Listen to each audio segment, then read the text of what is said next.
And that's a sign. It's part of that charisma. Because you would be able to get to see me and to video record all of this. I get to see the different sides. I don't judge it when I'm looking at it. I think it's fascinating. I learned more stuff out of when they're channeling through me than, you know, just me, my lips flapping in the wind. But now I'm trying to get right back to what I was talking about. So if you can kind of keep an eye on that video camera for me, that would be great. Yes.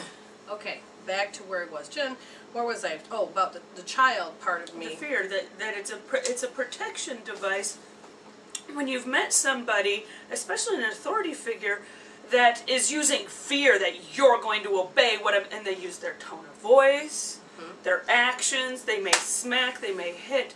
You know to fear that person. I mean, and you know, I talk about, you know, even my mom, she just had to give a look.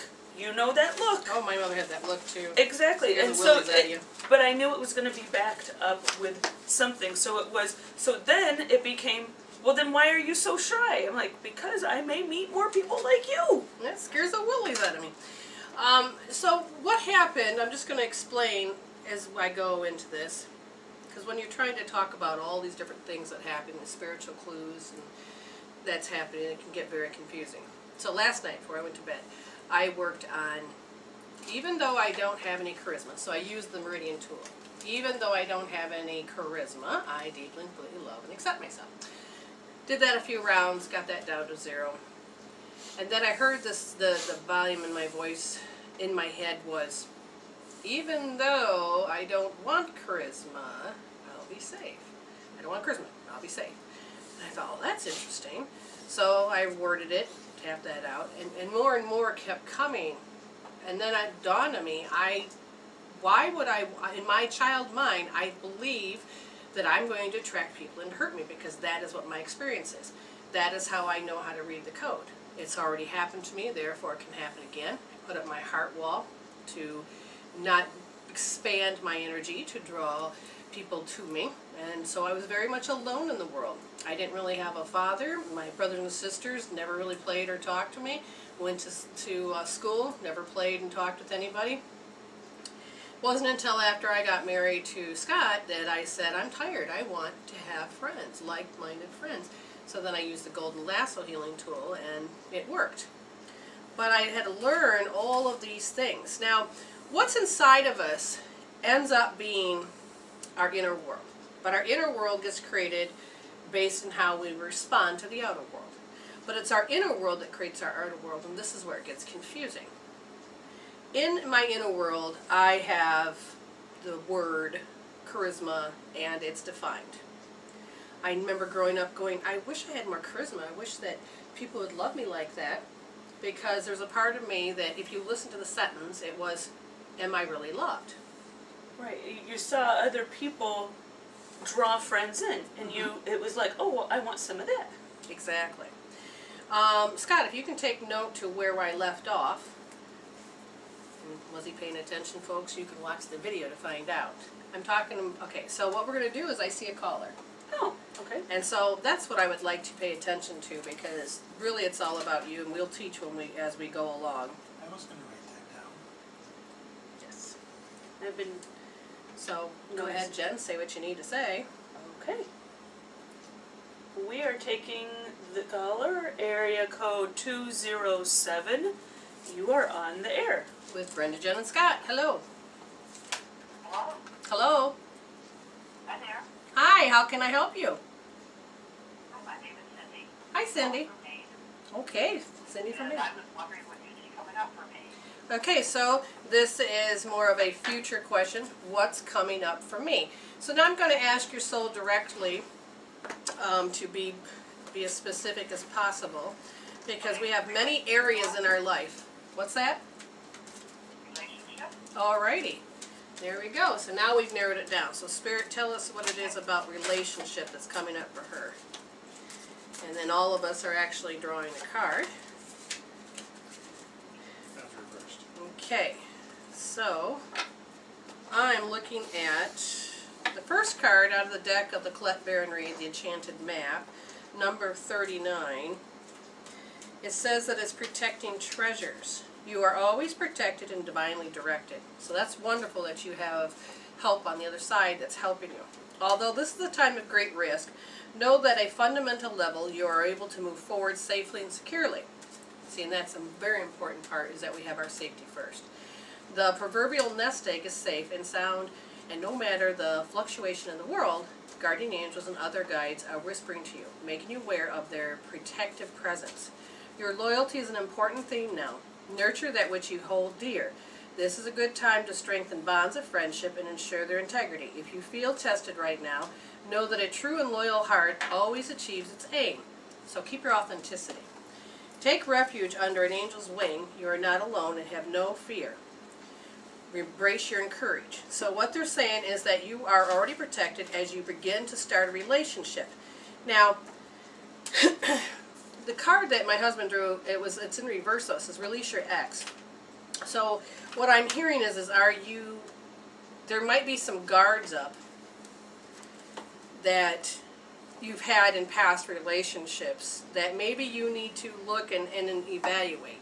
For instance, what I learned was that my first marriage, I did what they love to do, which was nothing wrong with that, be unconditional. But I was doing sports. I didn't like sports, but I did it anyway. And then it became a one-way street where we were doing everything that he wanted. That's because I didn't have my list. But as I divorced him and started to date again, the question was, what do you attract into your space? And what I was attracting was the same guys that I had thought my definition of what relationships was supposed to be. Somebody always had to have a sport. Seemed to like they always had to have a drink. They always had to go party somewhere. They always had to think about themselves. And I thought, oh, this is interesting. If I don't want to attract that in, so I learned to heal that. And I ended up attracting way much better than what I ever expected. So what they're asking is, shut up and let Jen talk. Okay, Jen, let's see how yours fits. Okay, I am using two different decks. I am using the Wisdom of the Hidden Realms from Colette Baron Reed, and I got the Dragon's Duel card. The Dragon's Duel takes place it's an ally and a challenger, and it takes place at the proverbial fork in the road. It's both ally and challenger at once, as it represents the tension of opposites. Even though the truth is that we live in unity, we experience the duality of faith and doubt, love and fear, right and wrong, black and white. This aspect of your current experience asks you to accept that although you may be going one way, another may call you to change direction. Now is the time to inquire whether it's your ego or your soul leading you. And then I got from Doreen Virtue, the Ascended Masters, I got Saint Germain, which is about working your magic, but it's reversed. So that may not be happening in the current situation and can transform. So it says you have the power to resolve the situation you're inquiring about. This card signifies your untapped magical abilities which you've used successfully in the past. Pull these abilities out of storage and use them to work your magic now. And what would you say about that? So there's a decision to be made, and as it asks, it's between the ego and the soul, I feel, is what's going on, especially in the relationship. So it's tuning into this working your magic. Maybe, I don't know if the person is open to whatever, and magic isn't about magic tricks or magic in Wicca. It's also about that idea of charisma, and you can work, and knowing that you've got these gifts, these talents, this inner storage of ability and talent, and maybe some of that has been suppressed, and they're saying, okay, where the fork in the road is saying, well, now you've got a choice. Are you going to pull that magic back out? Okay, so as I put all this together, you have learned to protect yourself. That's good. We want to make sure you're safe. But you learn to protect yourself. You've had past experiences that are actually in the way. And the one thing that you know is true within you is that you don't get the love you give out. Which means the unrequited love. You give, and then you're not getting the same amount back. Does this make sense? Yeah, I'm looking for an emotional relationship. Okay. I seem not to be getting that from other people. Right, and then what I'm seeing is that you had, from other stuff, things that you've learned was to protect yourself. That's good that you did that. But there is that one relationship that you have that made you become a little timid, and believe it or not, that first one was age 3, that you had to protect yourself because, now what's interesting is they're showing me a picture of how men come a-courting. They come courting in the old days, they swooned you, they gave you flowers, they did all these things, they made you feel good, and the moment the ring was on the finger, then they started to show their true colors, which was none of what they did when they were swooning. Does this make sense? Right, because they put their best foot forward. Right. Does this make... Yeah. Okay. I've got to tell you, I'm calling you on a calling card. Okay. They told me I have 1 minute left, so I'm going to have to call you back. Okay. All right, so go ahead if you want to do that. Go ahead. So that is important to understand. It gets very confusing, but when you understand the familiarity of what your relationships are, what does it mean to you, the knowing of how you have it, you can actually change those programs, because these programs are all hooked onto what stress is. As we wait for her to call back in, we have certain charisma that all of us have or don't have, and it's our energy field. Do we want to bring people in? Do we want to push them away? And when we get hurt too many times, we build up this heart wall that wants to keep people out because our past experiences have not been resolved.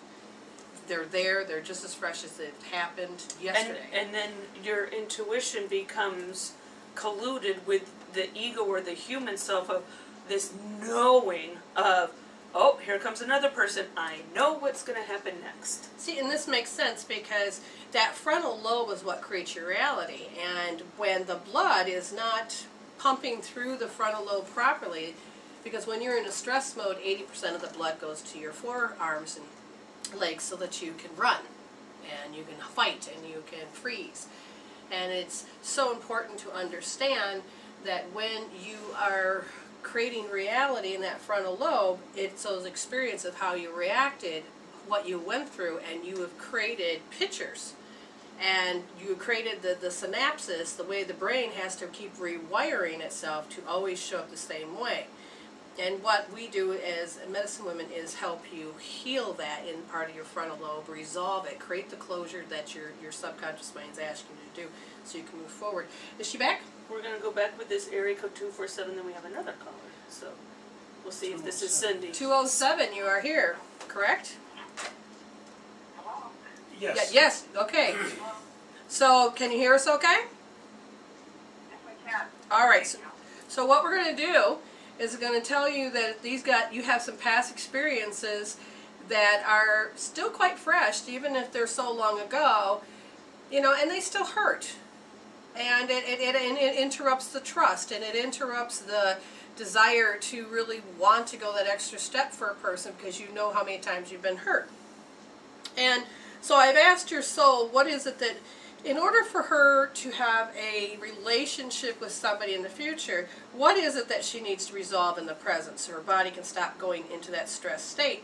And they say it's an old belief system that came about. That's interesting. I don't know if I spoke it. I know I thought it today. It's that putting the fear into you. So did you have parents or teachers that believed that it was important to punish the child by putting the fear into the child? Did I have teachers who did what? Putting the fear into you so that you show respect. Oh, yeah, my father. Okay. Because of that old program, it literally stops you today from having a healthy relationship. So I will tell you, have you ever listened to us before? Yes. Okay, so you know that we use healing tools. And when I want you to do is I'm going to have you go to MWRevealed.com, go under Healing Tools, look under Hope Therapy, and what you're going to do is you're going to hold R1S. R is the right wrist. So you're going to hold the right wrist with your left thumb in the first pulse point position, and you're going to hold the thumb soft, and you're going to watch the video and do what the rest of I say. The topic is how you know people use fear, instill fear in you, so you will behave. And then that is part of the strategy. So you're going to keep thinking about all the incidences where fear had to be instilled. Whether it was instilled in you or you used it, one way or the other, you're going to keep focusing on it. You're going to put it on a scale from 0 to 10, give it a color, and you just put your hand on your head and just think about it. And what you're going to do is help your brain rewire itself, okay? Okay. So if you have any problems with that, you can call and make an appointment. We can help you to heal. Or you can, if you have a quick question, we don't mind answering those. I did put more information up on the website about Hope Therapy to help answer more questions. But by putting your hand on that position and just sitting there and thinking it through will actually help you to resolve it, because the self-talk, how you know it, the familiarity, it all will start to come down to 0 and it'll start to turn to white. And that's what your goal is to resolve it until you no longer feel it. And if you have memories or images that come up during that time, they're all valid, because somehow your program, your body, your subconscious knows that it goes to this story. Oh, that's why this happened. Oh, and it's just look at those pictures, and those will be triggers too to feel as you're doing the Hope Therapy. Okay. Okay. All right, so heal this issue and get it out of your life, get it out of your head, get it out of your body. And what will happen is that the energy will change so that you can actually bring people in that are not going to want to put fear into you. Or you have to battle, or you have to fight. You don't have to do that. You can actually start bringing in a healthier relationship, okay? So this wouldn't have anything to do with back in my husband's time when I was 40. That could also yes, that plays a part. More than all of your experiences about relationship can affect you. And if you're losing somebody, fear will definitely be in there. So when you think about holding R1-us, think about the loss of the love. Regardless, whether your parents are fighting with you, there is still the loss of love. If your boyfriend, your husband dies, like my boyfriend died, there's that loss of love. And it's a form of punishment because you were a bad kid. I mean, if you grew up with the idea that, we have to instill fear in you and it's your fault type thing. But you think about all that, including your husband, including all that, okay? Okay. All right, and you get it out of your system. All right, I appreciate you calling in, dear. Okay, thank you. All right, Thank keep you. us posted. Bye-bye. Bye-bye. Hey, okay. So, who do we have next, Jeff? We have area code 843. You are on the air with Brenda, Jen, and Scott. Good, and how are you? We're doing great. How can we help you?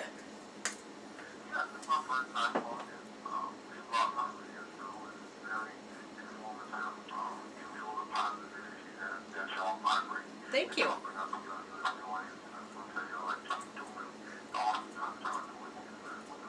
Thank you. Well, we would love to do a reading for you. How's that? Do you have a specific question? Do you have a yeah? Do you have a specific question?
Okay, so what's happening is that when the higher self is communicating with you all the time, and when we are human, we don't realize that the programs that we have as children affect who we are as an adult.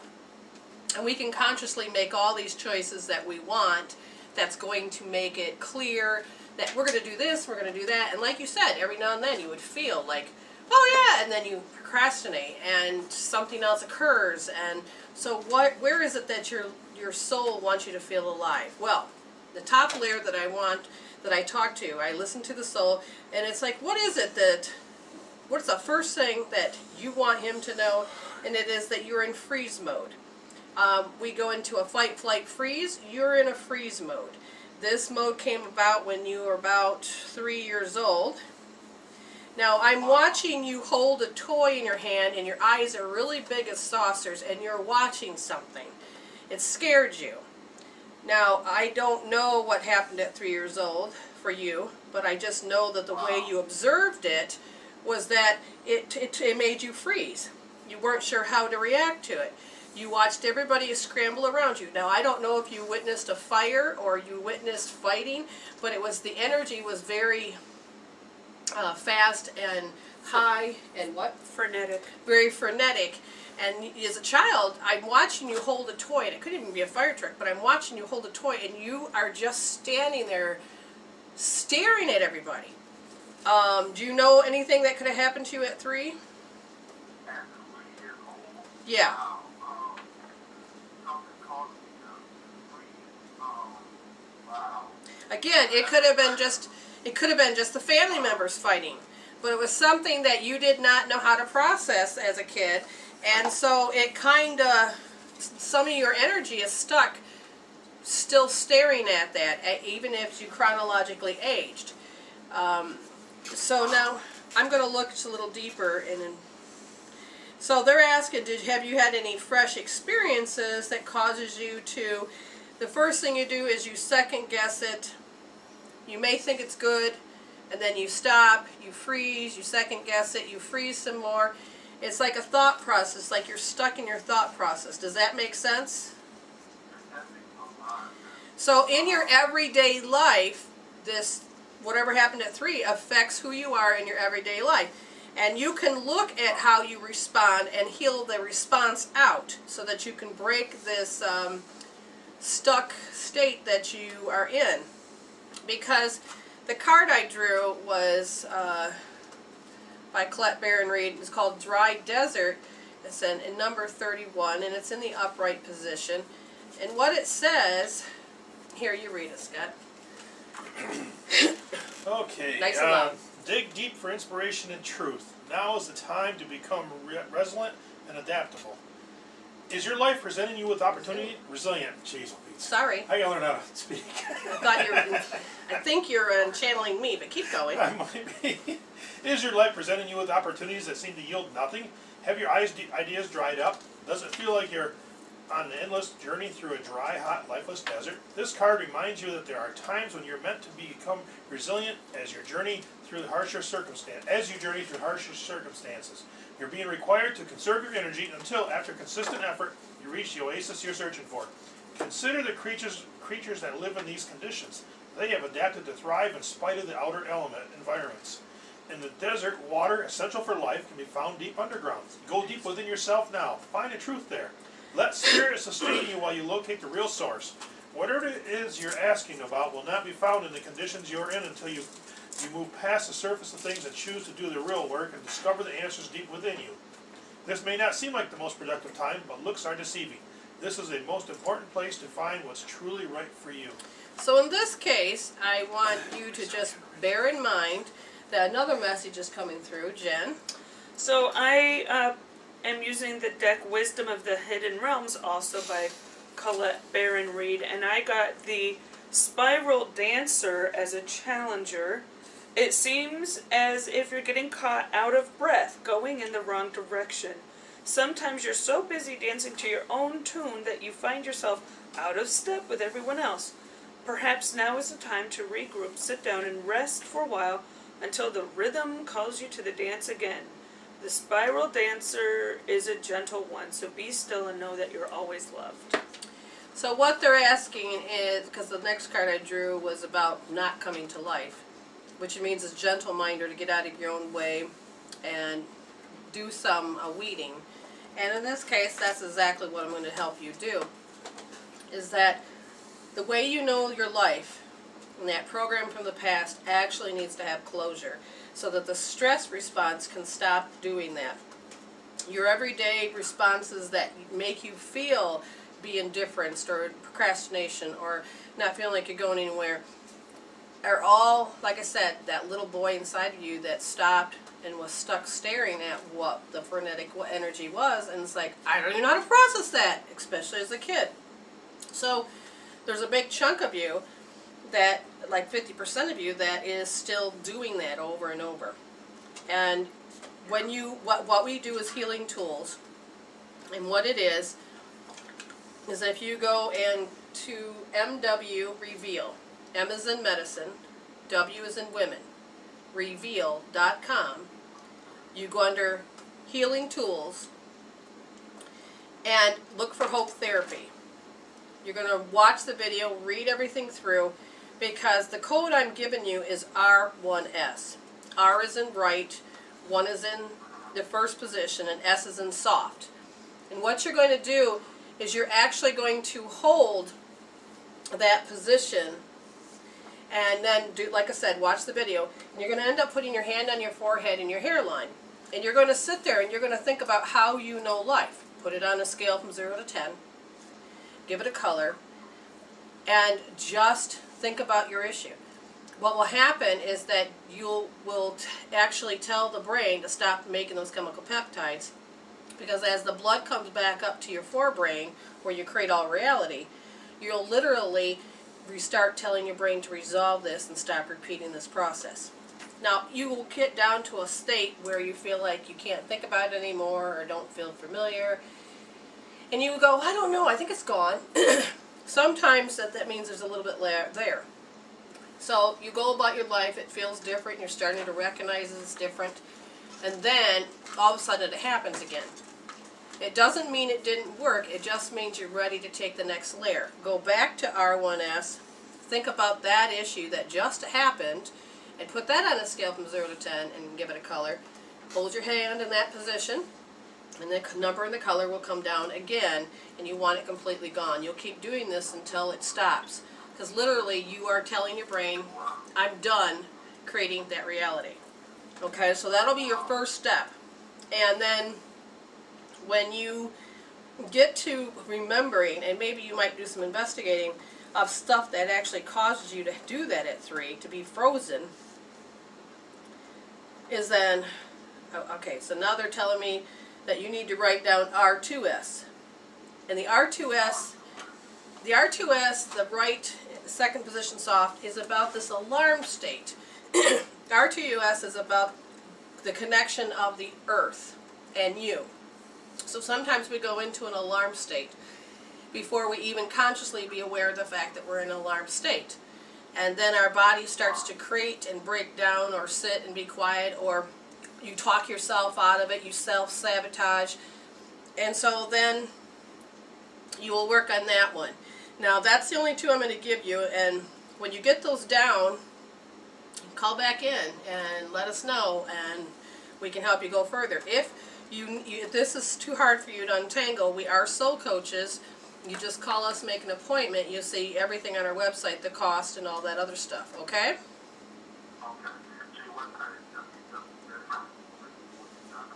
It's Just the letters MW Reveal. correct. .com. Yeah, just the MWReveal.com.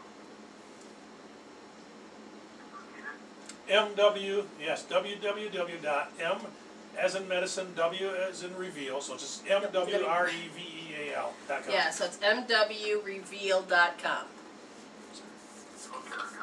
All right, look for healing tools on the left side, and then when you open up the healing tools, you'll look for Hope Therapy, okay? All right, thank you. Okay. Stay blessed. Take care. All right, so tell, and the next one? We have caller area code 561. You're on the air. With Brenda, Jen, and Scott. Hello. I think I heard. Yeah. How can we help you?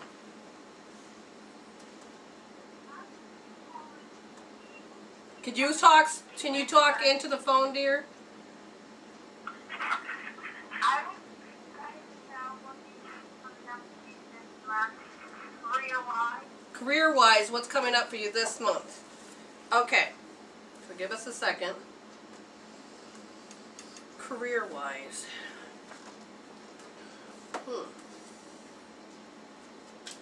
The career-wise is you want a job, but you don't want a job. So you have the conflict that's going on inside of you. Now you know you have to have a job because it's about you need to bring in money, eat. But as far as career, it's different than a job. A career is that part of yourself that starts to do what it loves. And that you start going after your passion and your hobby. When you become an invocation, or not invocation, it's, what do we call it? Oh, never mind, my friend just blinked out. There's different stages from a job, a career, a vocation. A vocation. Okay. And so what's happening is that I guess I need to ask you, do you mean job or career or vocation? A job. Okay. Yeah, you'll get one. You may, it depends on if you're picky or choosy. You get one because there's a part of you that feels like you're not going to get one, so now you've got the little bit of a desperate energy which interferes with getting a job that you may like. This will be a building stepping stone for you. It'll help you grow into more of what you want to become. So I would then definitely tell you that that is something you want to take. And Jen? Well, I got the, from the Life Purpose deck from Doreen Virtue, I got career change and practice. So it's affirming that changes are happening, and maybe there's some skills that you need to practice, depending on what you like to do. I went to acting school when I was way back in my early 20s, and my acting coach would say, this is a hobby until you start earning a living at it. So maybe there's something that maybe there's something like that going on in your life, that you're developing different skills or hobbies or that kind of thing that you could potentially start earning money from. The wishing well card came up, says, do start to put thought into what you like and what you want in your life, because getting up and doing a 9-to-5 job can be very grinding, especially if it's something you don't like. You will grow to hate it, resent it, and then dump it on your family, your friends. Your body will take a toll. So again, you can take the job that's coming, but let it be a building, a stepping stone and a building step. Because another card just flew out of my husband's deck, and it's about being stuck with the ebb and flow, not sure if you can trust it or have the faith that you're going to be able to do the transition from one thing to another. Let's say you're working at a crappy job and it doesn't make you happy. Well, there's a part of you that doesn't trust that you're going to find any other job, so you may stay right where you are. And that's not always true. So start putting into, do I want to study something? Do I want to practice something? Do I start deciding if you want something more than just that job, or work within that job you're at to a higher thing that they can offer that would make you happier. So again, I do see a job coming up, but I also see that you need to honor yourself and be happy. So take what you can get, is what I heard, but don't let that be your stepping stone. What's that?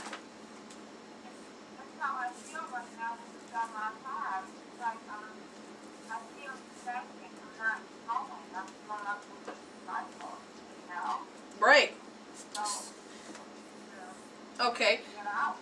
Alright, so I'm going to grab another card and see if there's any other stuff, like a guidance. Oh, my deck's missing. Which one? This one? No, it's actually this one. Okay, what I need to know is, do you have hobbies and stuff that you like? Okay, now, could you ever see them becoming a business?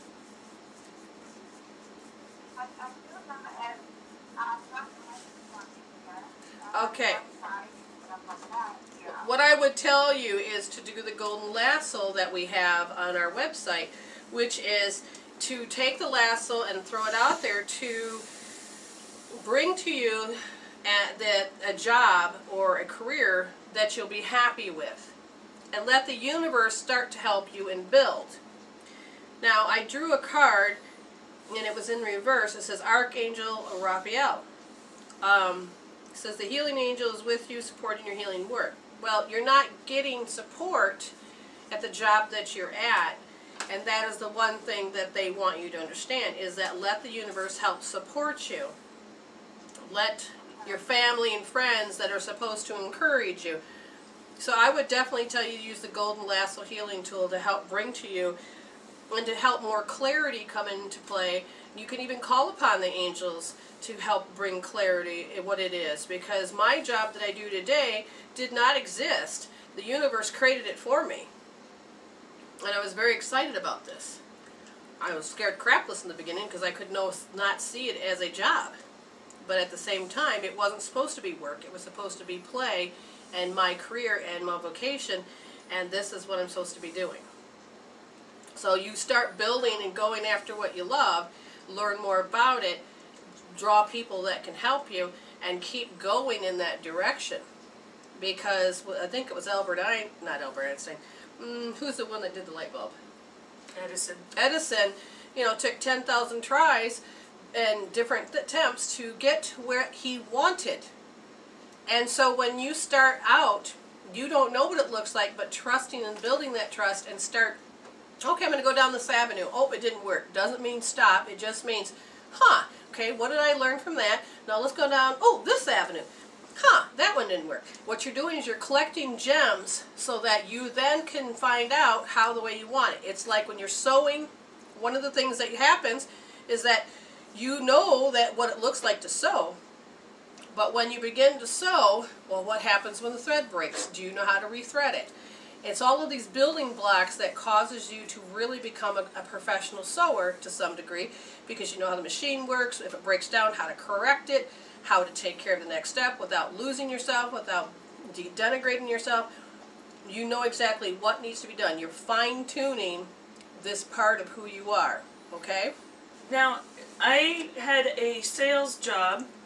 It ultimately didn't work out, but what I learned from it, because I'm always about learning from my experience, is the idea of statistics, of engaging. My manager would always say, well, okay, you got 20 no's today.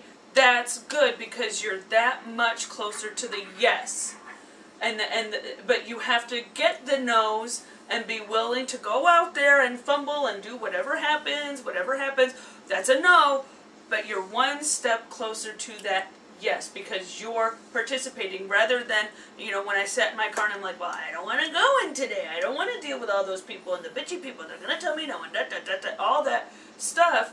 But I had to get out of my car, go in the door, actually engage with those people before I could start going down the road to get to that yes. And what she means by statistics in another form is that there's going to be equal amount of yeses and nos, and so you're going to have to endure them.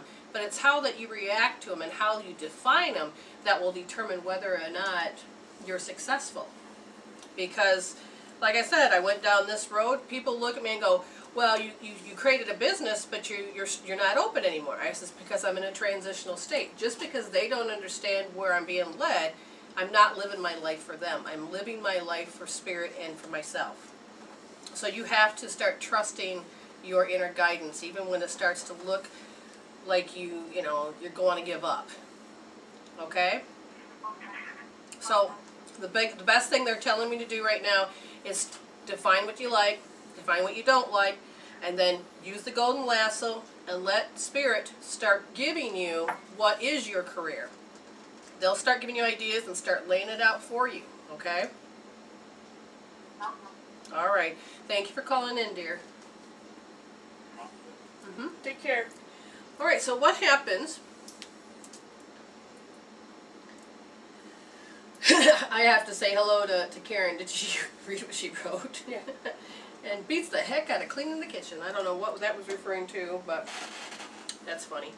Okay, there's a lot of things here that stress is very important to understand, and this is where I was going when it came to the charisma. And we don't realize it, but stress, when we first interact with those stressful moments and we don't know how to react to it, causes us to have stress because we don't know how to process it.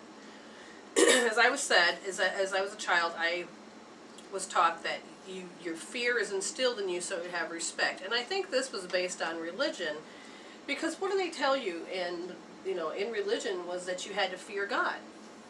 And that fear in this case wasn't about fear, it was about the fact that how did your religion talk to you about it? Well, it's about being reverent, and it's about being in awe and understanding the great power of that omniscient being. What I was going to say before that is that the original word in Hebrew in the Old Testament that has gotten translated to fear, where we just say it means fear in our language, the original word actually talks about being in reverence. You are in reverence. They are telling you, when they talk about the idea of fearing God, they are instructing you to be reverent because it is a powerful being that created the universe. Yes, and I totally believe it's about how we define it, because anytime that I've ever been in that experience with the Spirit, it is awe. I'm in awe in its greatness, and it's into that reverent, and it is to be thankful and the gratitude, because it wants to work with you. It wants to give you stuff. But when you start to think negative, then it still has to give you what you wish for, because the universe is working with you. So there's a part of you that has to understand what it is you're really creating. When to fear, especially when it got translated into how to raise your kids, was that you had to yell, scream, and make them scared of you. There was no awe or reverent. So as I was healing that last night, the idea of, I don't have any charisma. I don't know if I want charisma. Oh my God, I can see how I didn't want charisma. But yet, I craved it. And because that's part of the relationship. So I healed quite a bit last night. I get up today, not paying attention.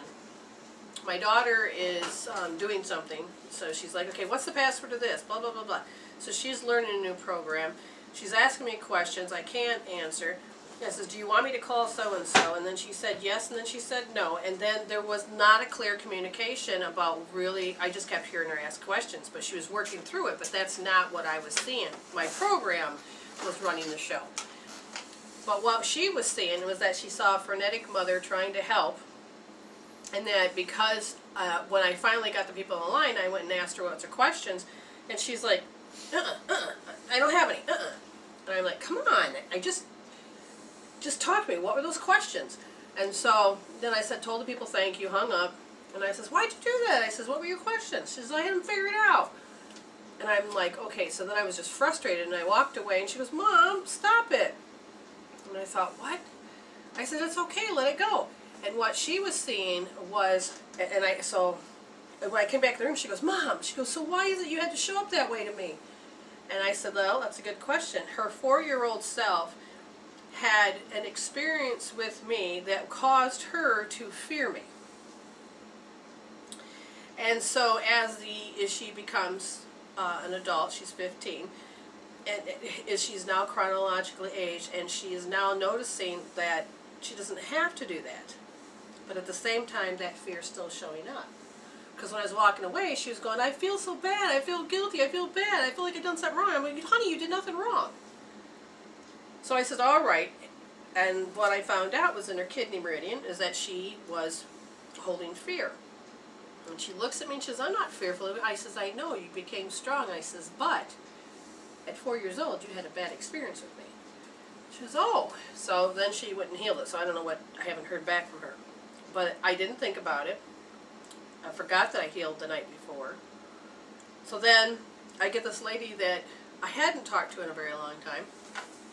She starts talking to me about somebody, and I thought, oh, well, she might end up coming to my classes. And I thought, that's interesting. That was part of my reward, because without realizing it, my charisma is going out there gathering people for class.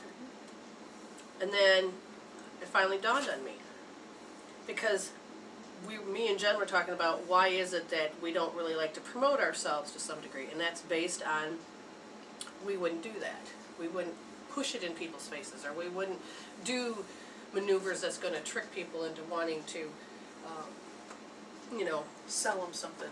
correct. Oh, I have you sitting in front of me. Let's talk about Amway.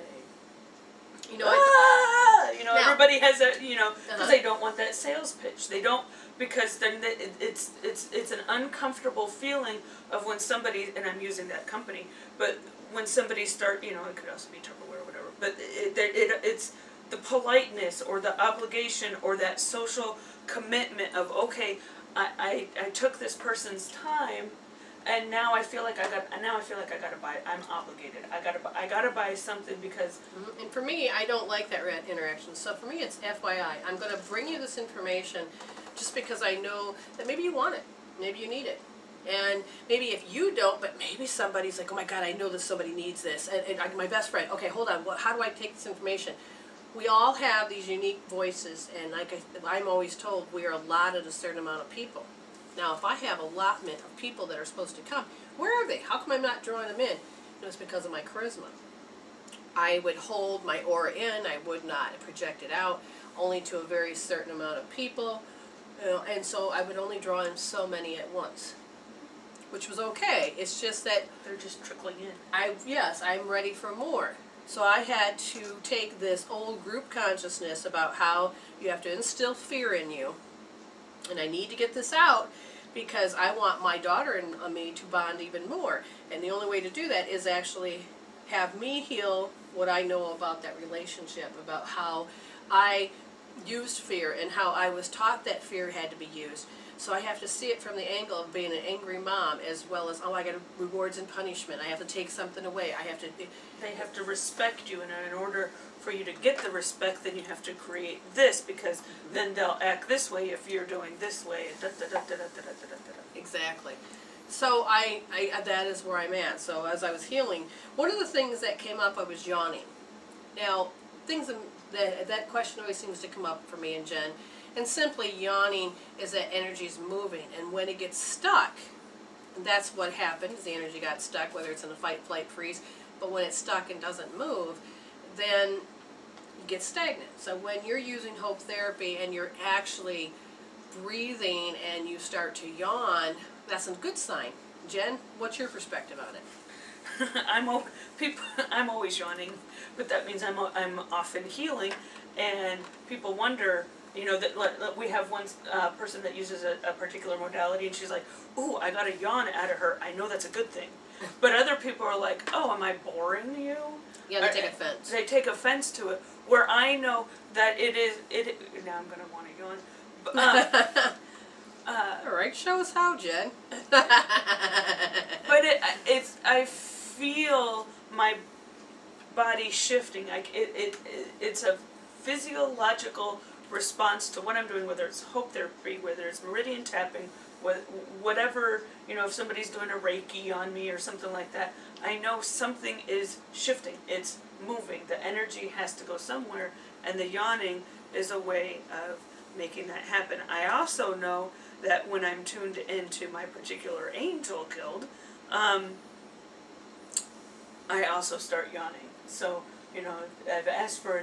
I've continued to ask for a new tell sign because I don't want to look bored in front of clients and other such people. Oh my gosh, and another thing is that when you start yawning so much, it actually wants you to fall asleep. So you don't really want to look like you are, hold on, I need a nap type thing. Hang on, my angels are here. I'm going to go lay down. Now we're back. What's that? I did that awesomely. Yes, you did. Let's talk about smooth transition. Now, I have put up, I got so many things to put up, but one thing I did put up is that one lady that we had that called in one of the shows asked me a simple question. It says, how long do you hold the points? And my answer was, as long as it takes. No, Yeah. I actually gave more to that because that was very important. For instance, first you have to test, which you need to find out the intensity. And I have this on my website, so if you want to read it later. Put the issue or topic of how you know it on a scale from 0 to 10. Now, it's important for you to understand that knowing it, you may not be able to define it, but you can feel it. You may not have an emotion, but you can feel it. Feeling is very important. Test being the highest, or 10 being the highest. It is the intensity to show you how you know it. Assign a color to this or the topic. I cannot speak. I'm watching my husband put, what do you call it? Freshly baked cheesecake. Chocolate cheesecake in front of me. It's causing me to disrupt my reading ability. Sorry. No, that's all right. I'll take it. Okay, so again, test. Put on the scale from 0 to 10. Assign it a color. That represents the right brain. The number represents the left brain. It is important to test. This is your baseline of how long do you need to hold it. The number you give shows the intensity of how much it bothers you. It represents the feeling of how you know it. Why it's so familiar. Now, when you're holding that position and you're thinking of your issue, eventually the number will come down, and that's the point of why you have to test it, so you can actually feel that something is happening, which is maybe what I need to put down. Something is happening. When it's done, the self-talk of the feeling and emotions are gone. When you no longer can feel it, be familiar and recognize it by telling an intense story and no longer is bothered by it, then it's done. When you cannot assign a color or a number, then it could be done. If it feels like it's still there, then hold again and finish it out. When the feeling of example, the anger is there, the color red, there